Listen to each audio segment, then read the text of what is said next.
People always ask us, what is required for an installation?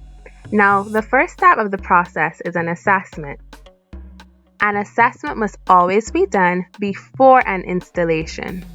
We recently arrived on location, ready to install a water dispenser, but the water connection was missing an angle valve, and therefore we could not start until that had been completed.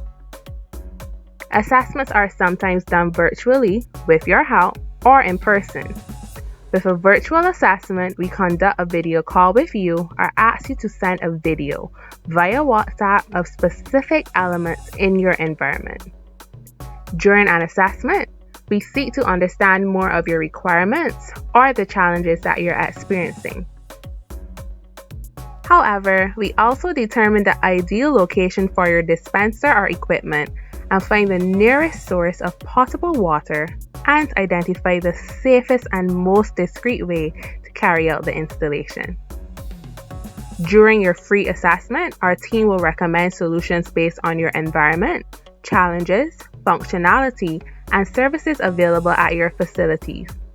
The good news is, once we are done, you'll never have to worry about drinking water again or lifting those heavy plastic bottles.